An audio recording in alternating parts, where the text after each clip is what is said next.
How are you? Welcome again to my kitchen.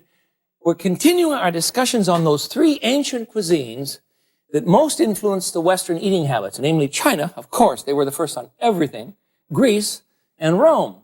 Now, today we're going to talk about food as religious symbol. I know that sounds a little bit weird for a food show, but then that's what I do for a living. In ancient times, food was seen as a way of defining yourself theologically. Theology means that you admit that you are dependent upon something outside of yourself.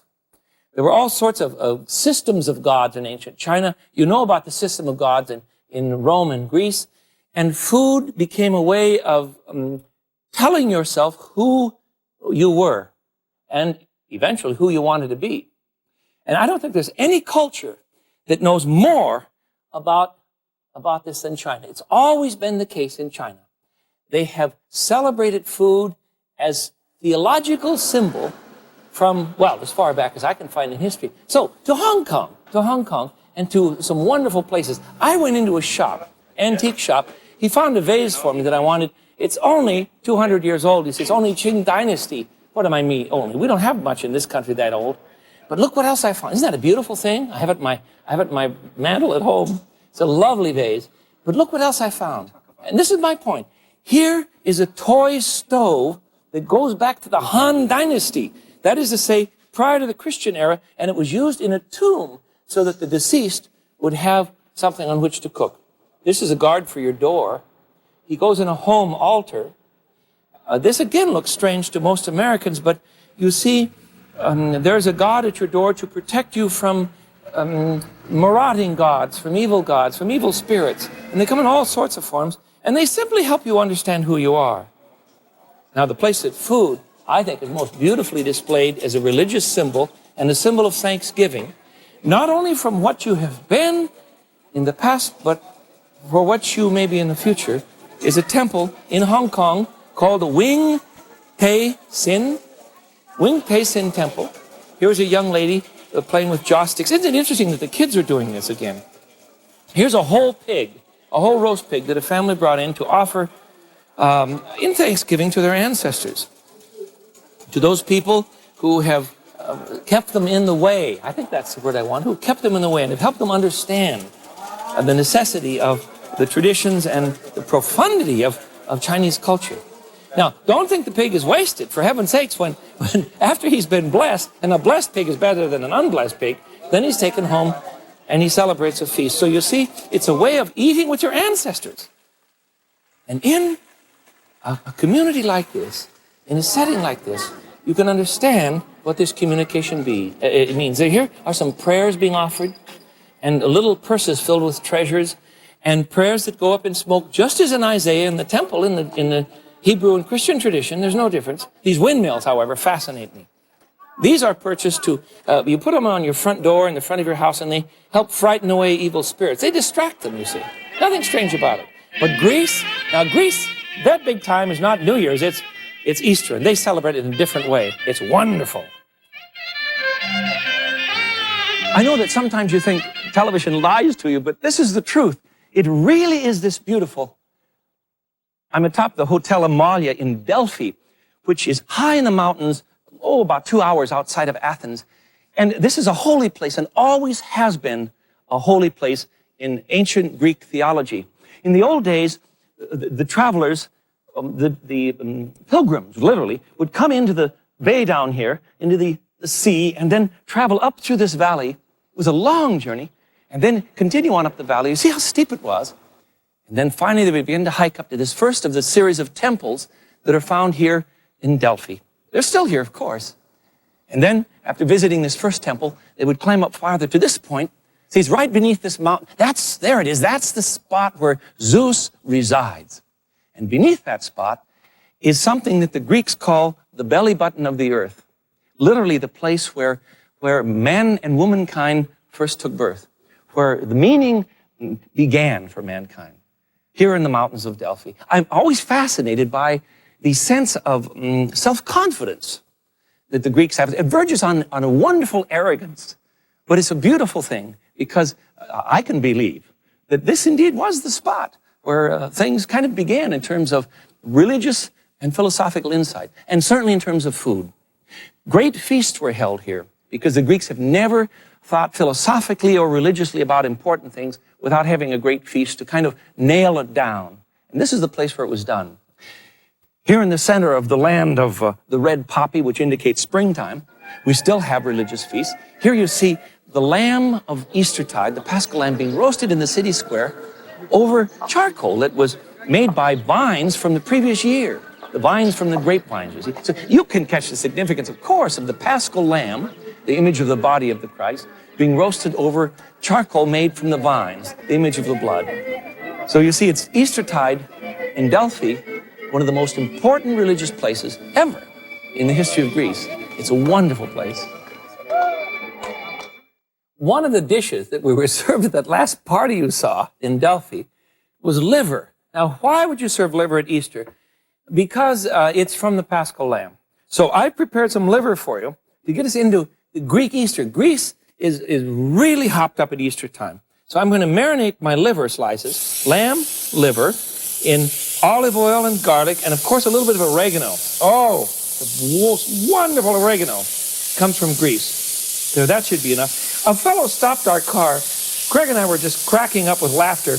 My whole crew was stopped by this wonderful man who insisted, there, that should do it, who insisted that we have some Greek lamb cooked Easter style, you see, just with oil and as I said, oil, garlic, and oregano. Makes a wonderful dish. There. Now, let me show you some other things that are common at that great festival. Because food functions, as we've said, religiously. What does it mean? Well, here's a loaf of bread that is cooked with red eggs in it. This is typical of the Eastertide in Greece, and the fire engine red of the eggs symbolizes the divinity of Christ, the blood of the Lamb, and it is all baked into a wonderful sweet bread. And in the old days, this bread symbolized the braid of a widow who was, 1,000 years ago, or 2,000 years ago, buried with her husband. Now, we don't do that anymore. We bake a loaf of bread instead. I have some eggs, of course, that I did for Eastertide. These are wonderful things. You see the color. You can't get this kind of color unless you get the dye in Athens. I bought this in the street of Athens. And on the picture, there's a picture on the front of the dye, and it says, Christos anethis, Christ is risen. That's on the front of the Easter egg dye. Not like our little bunnies, I'll tell you that. But let me turn the lamb. Look at this. Isn't this gorgeous stuff? Oh, and he was serving this in the streets, and he would stop your car and insist that you stop and have ouzo. The Greeks are incredibly hospitable. I think they're just the most hospitable people I've ever seen. There. This will be done in just a minute. But in the meantime, I want to get another dish going for us. One of the most fascinating things to see in Italy on Christmas Eve. You remember now, Greece makes a big thing of Easter. China makes a big thing of the New Year's. And in Italy, it is Christmastide. We don't do much with either one. Well, Christmas, I suppose. In any case, let me show you how to make an Italian. I want to get this Italian dish going, then we'll go back to our liver here.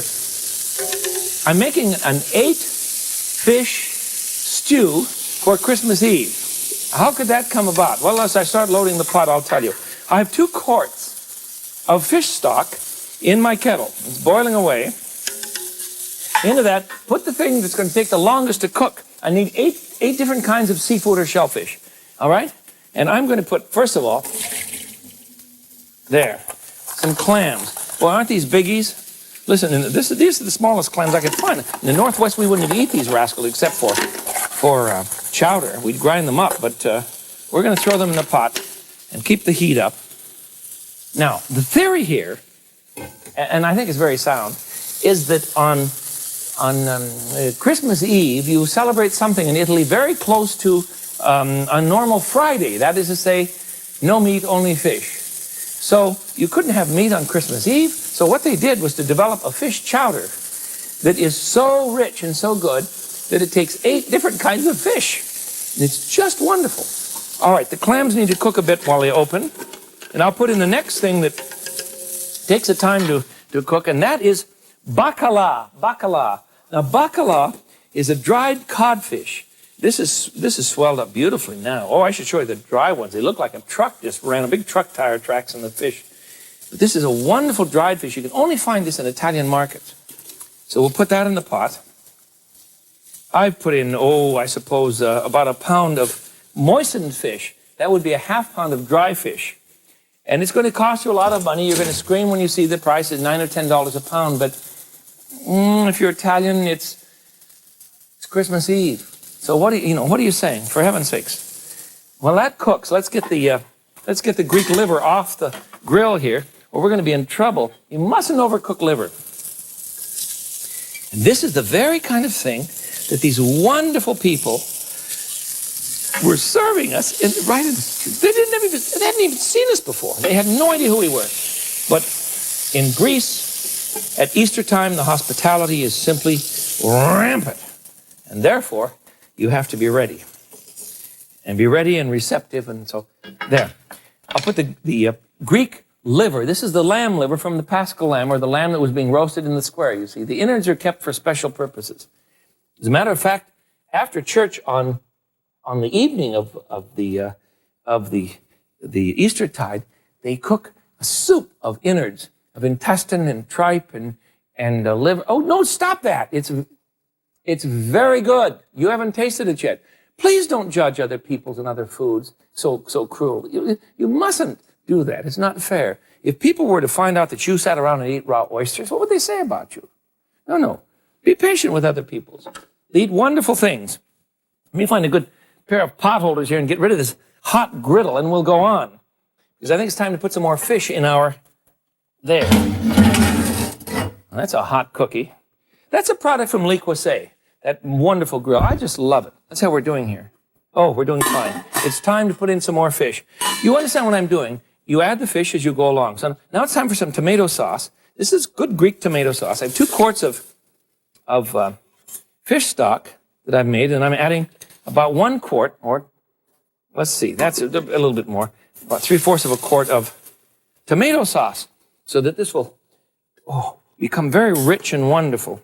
And this will be our Christmas Eve feast. There, you see? See how rich that is now? That's perfect. That's perfect. I don't want a spaghetti sauce on this or marinara. I want to just add enough to color it and make it terribly rich. And we'll have this for Christmas Eve because we can't have meat, but we can have 8 fishes. I have 2 in the pot. And with the next, let's see, what do we add next? I think the next thing would take the longest to cook would be the mussels. So we can add some mussels now. Aren't these beautiful? Look at the size of these rascals. Look at that. We have mussels in Seattle, but you know, it took us years and years and years to appreciate the mussel because we figured that they were peasant food and that no one should be eating them. And so just now can you enjoy mussels in Seattle. When I was a child, anybody caught eating a mussel, we didn't even talk with him. Can you imagine that? Isn't that a horrible thought? Mussels are all over the place. All right, the next I'm going to put in will be some crab legs. Let's stir my pot down here. We'll just let all this cook for a bit. There we go. Put in some, look at these. Aren't they beautiful? These are a stone crab. Stone crab, aren't they beautiful? Why am I making so much? Well, because I have a large crowd that, no, we don't ever have audiences here. You understand that. But I do have a large crowd of friends that help me do these times together. So I try and cook everything just for them, and when this is all done, we're going to have a good time. Yes, I'm sorry. You know I'm sorry that you're not here. That's really not the point. All right, let's put a lid on that for a minute, and we'll go on. The next thing I want to prepare for you, well, actually, it's not a preparation. It's a presentation.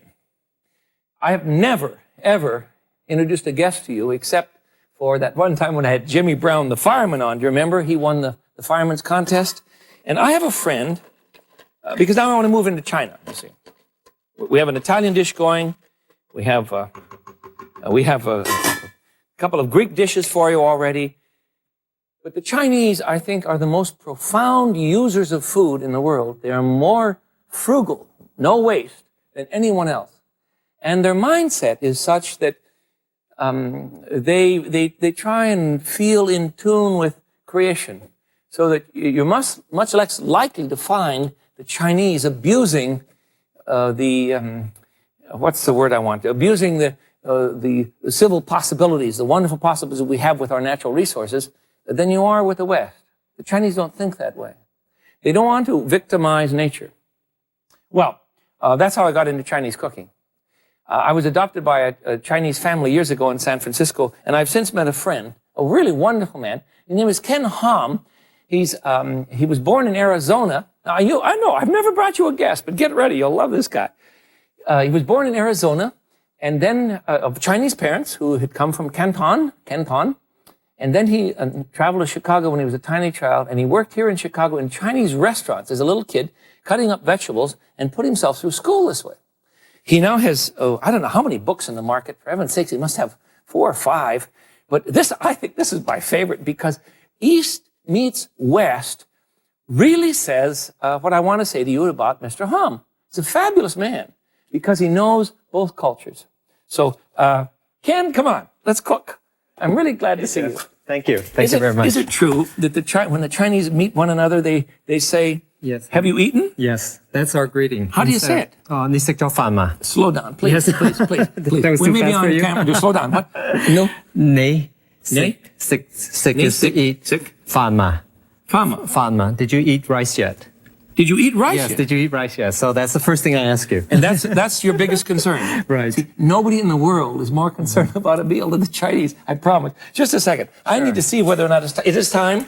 Hand me. Yes, okay, what do you let's need? see. How about the baby squid? Sure. Right. Put the baby squid. We put it all in, I think. How about the octopus?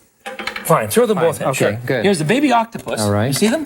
Fantastic. Aren't they cute? Oh, they look so Aren't nice they lovely? and fresh. In they go. Okay. And let's put the squid in. Oh, God, this makes me so hungry. Well, you should be hungry. We're going to have a good time. This looks pretty All right, fantastic. look at that pot. It's getting bigger. Oh, it's I have great. about 1.5 pounds of shrimp. Remember now, dear hearts, this is Christmas Eve. We're not talking about some light festival. And finally, I'm going to throw in some cod because this is the 8th fish. Okay, and we finished. Oh, This push could that almost down. be I can't even get it in. Okay, I want to get a pot So off the great, stove. make here. a great New Year thing, except in New fabulous? Year's we only eat vegetables. I understand that. Is it because of the Buddhist background? That and also Vegetarian? too, I think people in Chinese culture we feel that it's cleaner for you to eat something without any meat. Why? Why? Whoops. Well, I Give me a think pot holder here, will you? Yes, Why, okay, why sure. would you say that? Well, I think it has a lot to do with probably a lot of the Buddhist and also the Taoist influence. Yes, Because I there see. are times when you need to eat, just vegetables and vegetables which are dried. Purified. Yes, but I think some people cheat by adding things like dry oyster. I and put stuff like that. listen, cut it out. I put dry oysters in mine today. I want you to help us make a. Okay. Incidentally, Love to. the wok that I'm using here, I want you to see this. This wok has a bottom on it that is flat. You see that? You see it's flat? So it'll sit on the burner.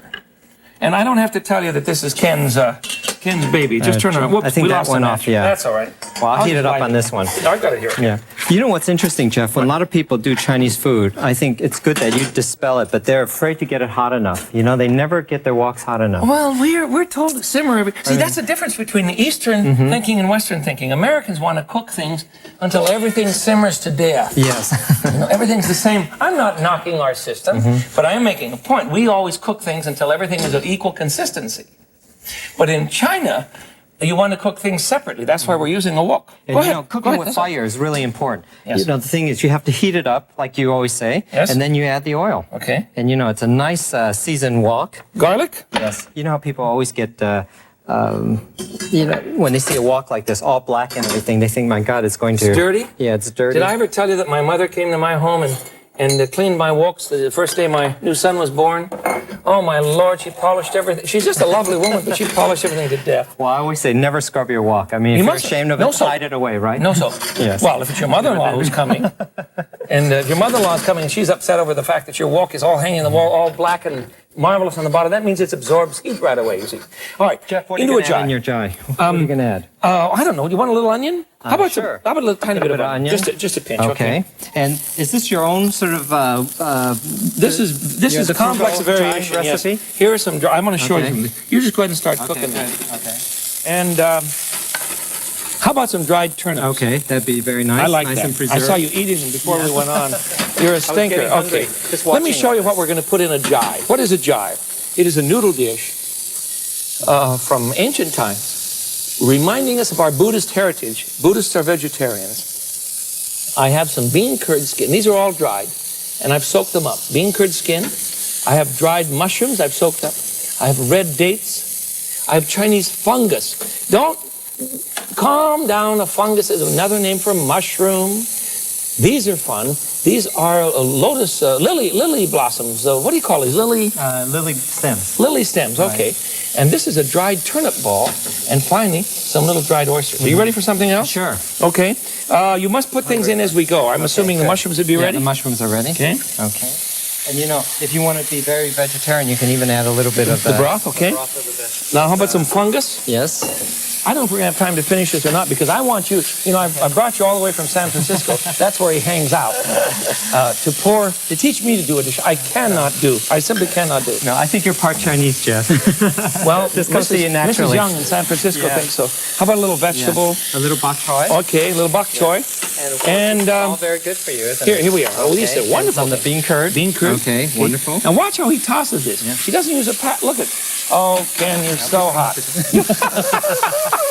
You are so hot. Now, I have some noodles. Okay. That we'll put in now. Bean thread noodles. Lovely. You ready? Okay. Terrific. Been soaked for a while. The seasoning that we would add. I like fuyi. Fuyi.